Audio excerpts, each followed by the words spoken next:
Antes de sumergirte en esta increíble historia, considera suscribirte al canal y activar la campanita. Cada historia aquí tiene algo que decir, y no querrás perderte ni una. Madre soltera ayuda a millonario con su auto. Él se fija en el anillo que lleva en el dedo. Era una fresca mañana de primavera en Vermont, una de esas mañanas en las que la naturaleza parece contener la respiración, suspendida en una frágil belleza. Una ligera neblina aún flotaba sobre los campos, acariciando tiernamente las colinas. La tierra olía a hierba húmeda y savia fresca, y los cerezos en flor, a ambos lados del camino, salpicaban el aire de pétalos blancos y rosados, como copos de seda cayendo del cielo. El asfalto aún relucía de rocío. El viento, suave y juguetón, hacía crujir la hierba alta, como una mano invisible que se deslizaba entre el pelo verde. Hasta donde alcanzaba la vista, suaves colinas se extendían bajo un cielo pálido, casi deslavado, donde algunos pájaros madrugadores volaban en círculos a cámara lenta. Y en medio de esta tranquilidad primaveral, una disonancia. Un BMW negro brillante e imponente, estaba detenido al borde de una estrecha carretera rural. El capó levantado dejaba escapar finas columnas de humo, y el motor emitía ocasionalmente un traqueteo apagado, como un animal herido que se negaba a admitir la derrota. Esta silueta lujosa y moderna contrastaba marcadamente con el entorno rural, como un fragmento de Manhattan lanzado accidentalmente en paracaídas al corazón del bosque. Cerca del vehículo, un hombre caminaba de un lado a otro, visiblemente molesto. Su abrigo de lana oscura contrastaba con la suave paleta de colores de la naturaleza circundante. Escribía frenéticamente en su celular, pero la pantalla mostraba obstinadamente, sin servicio. Miró hacia arriba, como para rogarle al cielo, y luego miró al horizonte. Nada. Ni una casa, ni un coche.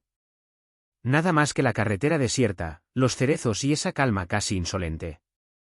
Suspiró profundamente, se pasó una mano por el cabello bien peinado y luego se apoyó en la puerta. Este hombre era Miles Davenport. PDG de Davenport Holdings, un imperio inmobiliario cuyas torres dominaban varias ciudades de la costa este. Heredero de una larga línea de financieros, había transformado la fortuna familiar en un coloso industrial. Carismático, visionario y perfeccionista, encarnaba la elegancia y el éxito con precisión milimétrica. Pero en ese preciso momento, en aquella olvidada carretera de Vermont, vistiendo un abrigo caro manchado con un poco de grasa de motor, no era más que un chico de ciudad desarraigado lejos de sus rascacielos, sus devotos asistentes y sus reuniones cronometradas. Era solo un hombre solo, con traje, enfrentándose a un colapso y a un pesado silencio. El tipo de silencio que ni el poder ni el dinero pueden acortar. Mientras juraba en voz baja, alternando entre la exasperación y el desánimo, un ruido chirriante rompió la calma. El de un motor cansado que se acercaba lentamente. Viejo Honda Civic. El coche se detuvo suavemente detrás del BMW. Su carrocería mostraba las marcas de una larga vida, pintura descascarada, puertas rayadas, un guardabarros trasero ligeramente abollado. El tubo de escape vibraba y resonaba, como si cada movimiento fuera un esfuerzo colectivo. Miles levantó la vista, entrecerrando los ojos. No había visto un coche así de cerca desde la universidad, e incluso entonces, solo en los aparcamientos para empleados. Esperaba ver a un hombre mayor o a un adolescente desventurado al volante. Pero es una mujer quien bajó. Vestía con sencillez, vaqueros descoloridos, botines polvorientos, un jersey holgado de cuello alto y una chaqueta de segunda mano. No llevaba maquillaje ni joyas ostentosas. El cabello castaño, recogido en un moño áspero, soltaba algunos mechones rebeldes agitados por el viento.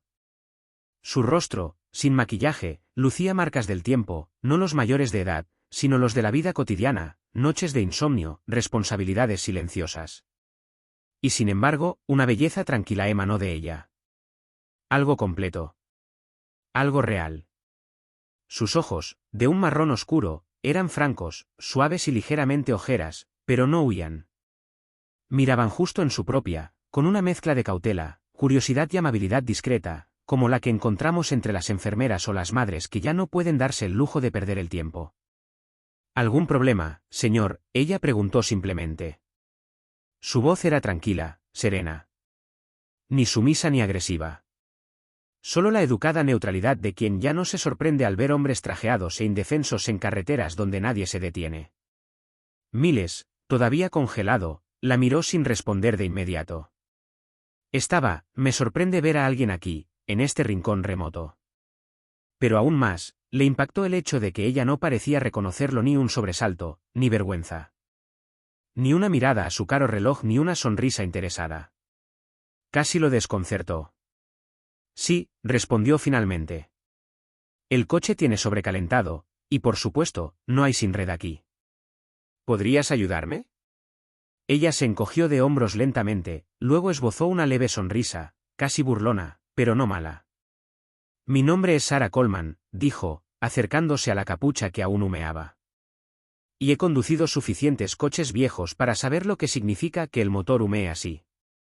He tenido peores en pleno invierno, con un niño enfermo en el asiento trasero. Así que sí, probablemente pueda ayudarte. Sin esperar su consentimiento, Sarah se inclinó sobre el motor humeante, como si lo hubiera hecho 1000 veces. Su cuerpo se movía con la tranquila confianza de las mujeres que nunca han esperado a que alguien venga a salvarlas. Sus manos, desnuda y ligeramente temblorosa por el frío o la fatiga, se mantuvo sorprendentemente precisa. Miles notó entonces, con remordimiento, que sus uñas estaban dañadas, con la marca de una vida donde cada gesto contaba, donde cada día era un esfuerzo.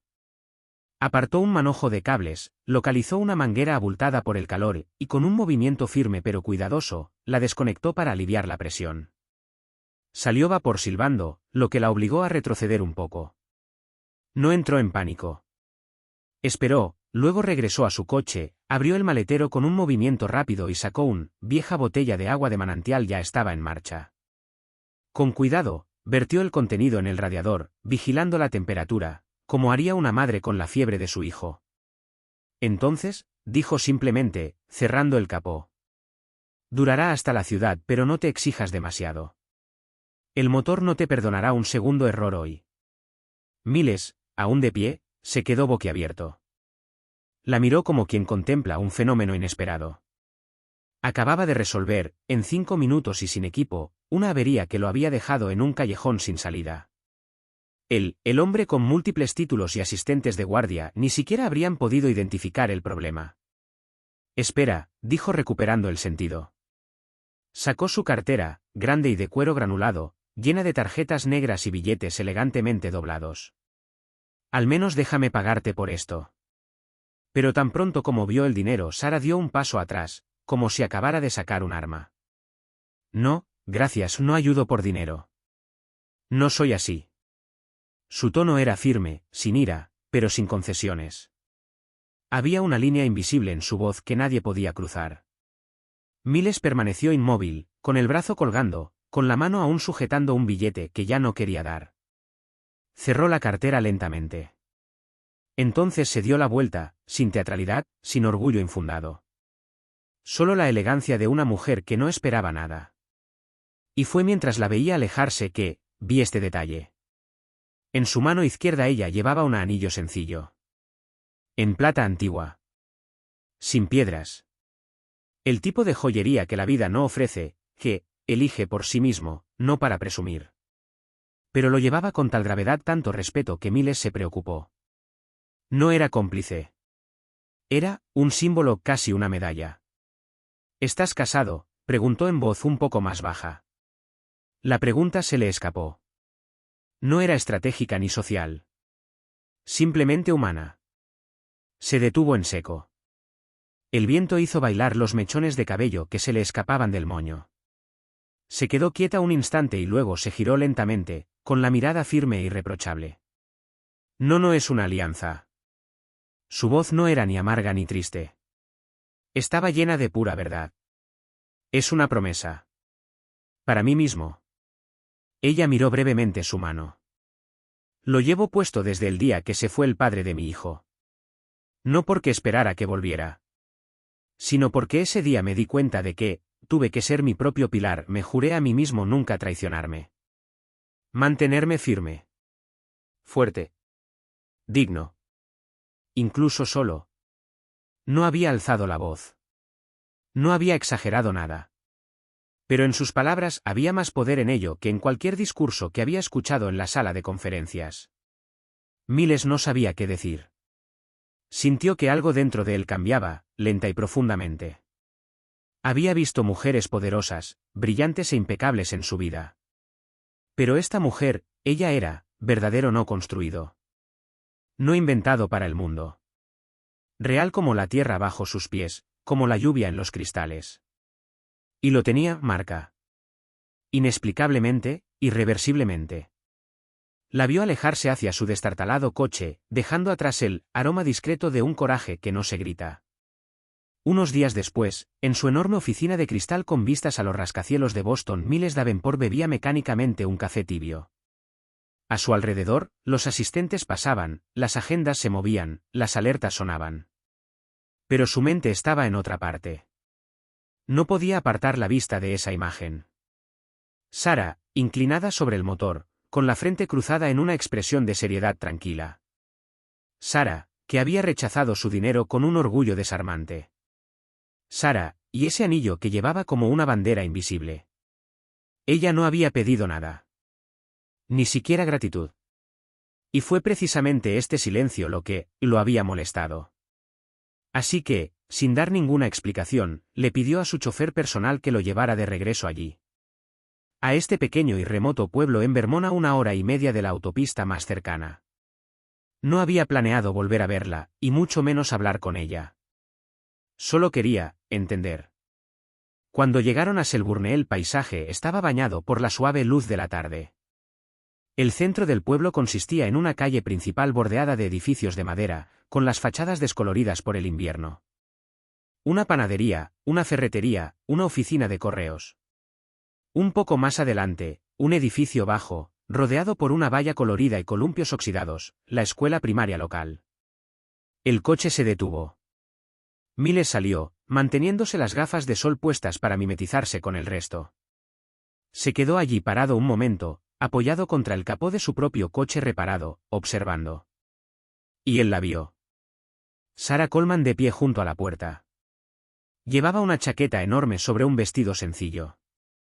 Su cabello estaba apenas peinado. Una bolsa de compras en una mano, un termo en la otra. De repente, un niño pequeño, de unos 6 años, salió corriendo de la multitud de niños y se arrojó a sus brazos. «Mamá». Inmediatamente se arrodilló para abrazarlo con fuerza, con una sonrisa que Miles nunca había visto. Había algo puro, tierno, absoluto en esa sonrisa. Amor simple pero completo, el que no necesita pruebas. El niño llevaba una mochila desgastada, con la cremallera suelta. Sara, impasible, se la colocó con cuidado sobre los hombros, acariciándole el pelo lentamente. Luego le tomó la mano y se alejó en silencio, sin darse cuenta de que la observaban. Miles la siguió con la mirada hasta que desapareció en el siguiente callejón. Entonces, sin pensarlo mucho, entró a la escuela, saludó a la recepcionista y se presentó como un filántropo interesado en programas educativos rurales, una verdad a medias que aceptó sin remordimientos. Estaba sentado en la oficina de la directora, una mujer amable y de mirada franca. Al mencionar el nombre de Sara, la reacción fue inmediata. «Señora Coleman, si todas nuestras madres fueran como ella». Ella se levantó y tomó un archivo de su escritorio. «Lleva casi 3 años trabajando aquí como limpiadora. No falta ni un día, ni siquiera cuando está enferma. A veces ayuda a niños con dificultades con sus tareas después de la escuela. A la hora del almuerzo, ayuda en la cafetería. También es voluntaria en la biblioteca pública, y los fines de semana, repara bancos, pinta las paredes del gimnasio o reemplaza manijas rotas. Con sus propias herramientas, claro está. Y a menudo con su propio dinero». Miles sintió que se le cerraba la garganta. «Nunca se queja», añadió la directora. «Incluso cuando los demás están desolados. No habla mucho de sí misma. Pero todos la quieren. Los niños, los profesores, los padres.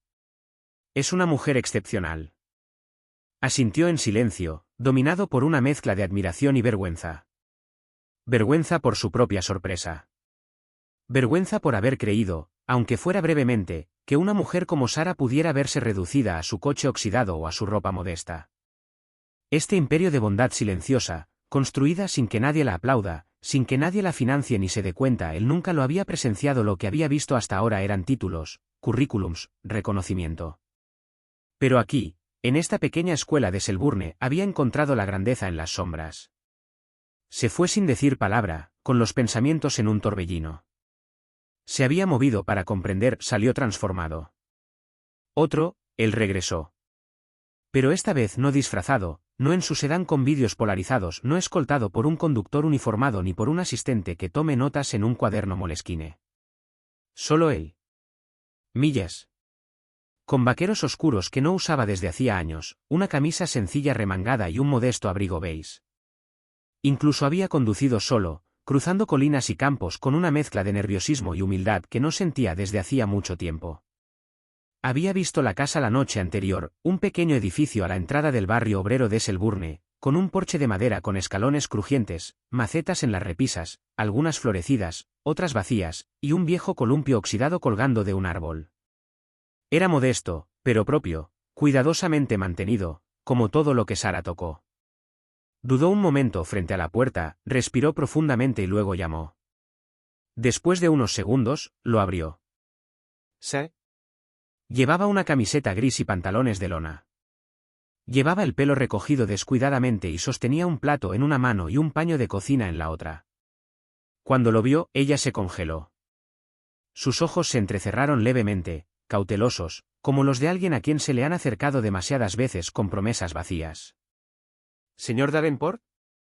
Justo Millas, se apresuró a decir. Ella estaba parada en la puerta, derecha y digna. ¿Puedo ayudarte?, añadió en guardia. Él dio una pequeña sonrisa, no arrogante, no demasiado confiada, solo esa sonrisa vulnerable de un hombre que no está allí para impresionar. Me salvaste el otro día, dijo, con las manos en los bolsillos. Y no hablo solo del coche. Siguió un silencio. El aire entre ellos estaba cargado con lo que aún estaba por decirse. Me obligaste a mirar de otra manera. A ver lo que no estoy acostumbrado a ver. Valentía discreta. Trabajo sin reconocimiento. Dignidad sin espectáculo. Ella lo miró fijamente, sin responder. Su mirada era más suave, pero aún cautelosa. Escucha, continuó. No vine aquí a hacerme el héroe ni a ofrecerte ayuda que no pediste. Sé que eres más que capaz de caminar por tu cuenta. Pero, lo que haces aquí, lo que encarnas es raro. Y yo creo que mi negocio necesita gente como tú. No para decorar nuestras campañas de marketing, sino para inspirar, guiar, construir puentes humanos. Sara frunció el ceño ligeramente. Inclinó la cabeza, casi divertida. No estoy calificado para su mundo de números y juntas directivas, señor Davenport, no tengo un título prestigioso. No uso traje. No hablo el idioma de las altas torres de cristal. Él sonrió, profundamente esta vez.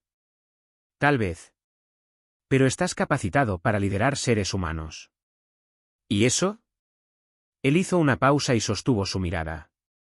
Eso no se aprende en Harvard ni en Wall Street, se aprende levantándose cada mañana por un hijo, afrontando la vida con lo justo y con la frente en alto. Se aprende ayudando incluso cuando nadie mira. Ya sabes cómo es eso. Yo apenas lo estoy aprendiendo. Ella bajó los ojos por un momento, como si se sintiera conmovida a pesar de sí misma. ¿Y qué exactamente esperas de mí? Nada, respondió sinceramente. No quiero que cambies para entrar en mi mundo. Quiero que traigas tu mundo en el mío, hagámoslo más humano, más realista, más real. Guardó silencio un momento. La ligera brisa hizo que un mechón de cabello le bailara sobre la frente. Luego, lentamente, abrió la puerta un poco más. Tengo café. No es sofisticado, pero está caliente. ¿Te apetece? Él sonrió. Mi placer. Y entrando en esta casita llena de vida sencilla y de calidez discreta, Miles Davenport sabía que nunca volvería a ser exactamente el mismo hombre. 6 meses después, Sarah Coleman recorrió los pasillos de un edificio flamante en el corazón de un barrio desfavorecido de Burlington. Las paredes recién pintadas lucían dibujos infantiles, palabras de esperanza y colores brillantes. Sostuvo una carpeta contra su pecho, intercambió una sonrisa con una trabajadora de la guardería y saludó a un padre que había venido a inscribir a sus hijos en una de las nuevas guarderías gratuitas. Ella ahora tenía una oficina de cristal, luminosa, con plantas en el alféizar de la ventana, fotos de su hijo y una agenda llena a reventar. Dirigía el programa comunitario de la Fundación Davenport, una iniciativa que jamás habría imaginado años antes, cuando barría pasillos para pagar el alquiler. El programa financió viviendas para madres solteras, del becas de formación profesional, del centros de recepción de niños, y talleres de desarrollo personal. No fue caridad. Fue un movimiento. Una red de emancipación nacida de su visión. Ella tenía un equipo a su lado, trabajadores sociales, educadores, coordinadores de campo. Todos la respetaban profundamente, porque nunca había perdido su sencillez. Nunca exigía nada que no hiciera ella misma. Sabía los nombres de pila de todos los niños de los programas. Recordaba sus experiencias. Sabía lo que era ser invisible. Su salario ahora era decente. Ya no tenía que contar monedas para llenar el refrigerador. Había podido reparar su casa, proporcionarle una habitación digna a su hijo e inscribirlo en actividades extracurriculares. Pero aún más que el dinero, se había ganado lo que nunca había recibido realmente: respeto. Y en su mano izquierda. Su anillo de promesa todavía estaba allí. Sencillo, plateado, un poco desgastado. Se negó a quitárselo. Lo necesitaba. Le recordaba quién había sido, en quién tenía que convertirse y por qué nunca volvería a doblegarse. Pero además había aparecido otro anillo. A alianza, fino, discreto, casi tímido. Se lo dio un hombre que nunca intentó salvarla, pero que un día le había tomado la mano para decirle simplemente: quiero caminar a tu lado. No delante. No detrás. Justo a tu lado, si me dejas. Miles Davenport nunca había intentado cambiar a Sarah. La había escuchado. La había apoyado. Y poco a poco, sin declaraciones dramáticas, un amor verdadero, maduro y dulce se había tejido entre ellos. Un amor hecho de silencios respetados, de miradas que dicen lo esencial, de confianza tejida con paciencia.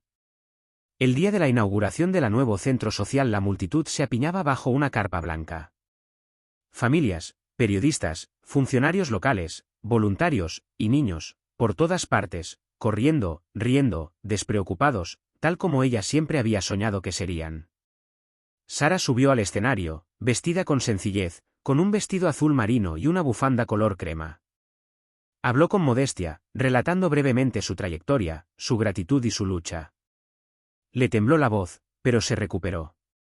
Habló en nombre de todos aquellos que nunca son escuchados. Luego el alcalde se acercó para develar un placa de oro, instalado en la pared de entrada del edificio. Se escuchó un jadeo de emoción entre el público. Y se hizo el silencio. La placa simplemente decía: en homenaje a Sarah Coleman.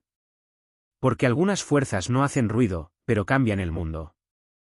Apartó la mirada un instante, con lágrimas acumulándose en sus pestañas. Entonces sintió una mano discreta que apretaba la suya. La de Miles. Y en ese momento suspendido, bajo el discreto aplauso del público de pie, ella sonríe ni para las cámaras. Ni para la prensa. Ella sonrió porque sabía, finalmente, que ella ya no estaba solo. Que había cumplido la promesa que se hizo a sí misma.